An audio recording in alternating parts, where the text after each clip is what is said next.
12 before 8 o'clock at AM 1420 WAFB. There you have Joy Lawson Quicksilver from the Gospel Gems album, Peace Like a River.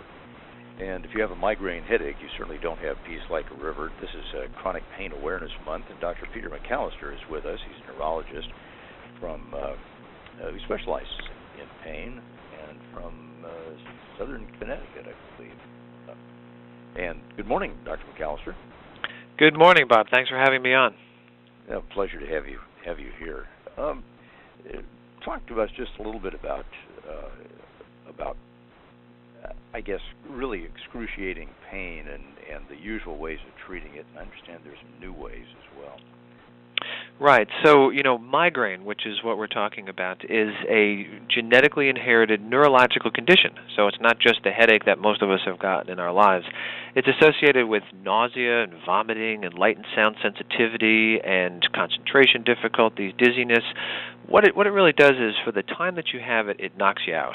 It prevents you from going to work, or if you're at work, you're kind of useless. It prevents you from, taking care of the kids and really living the quality of life you should. So, it's a disabling condition, and the worst of the worst group is those that have half the month or more that they're living with this, and we call that chronic migraine. That's 15 headache days per month, lasting more than 4 hours, with these migraine features like the throbbing and the nausea, etc.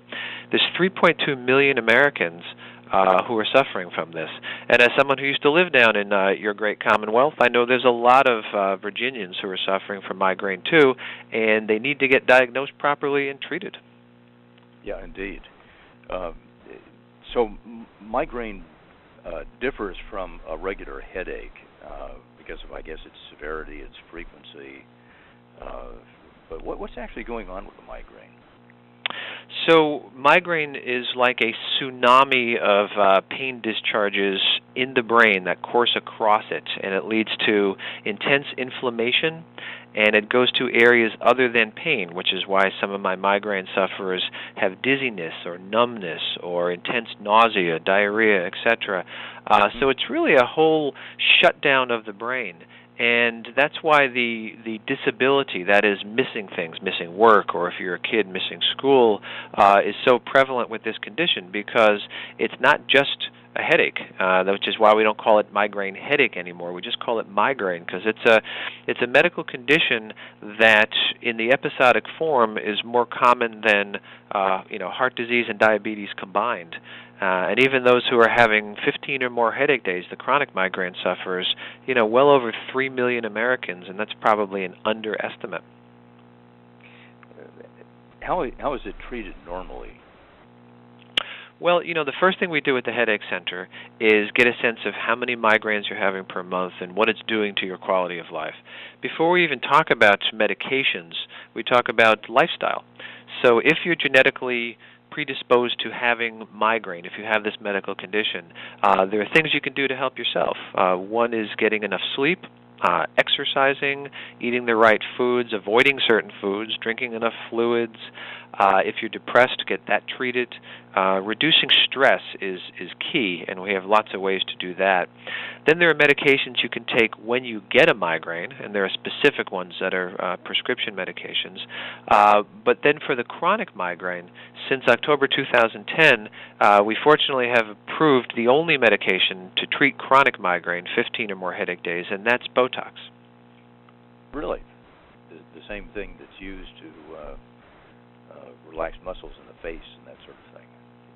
Right, and I get that a lot, Bob. People say, really, Botox? Don't the movie stars and the actresses all get that?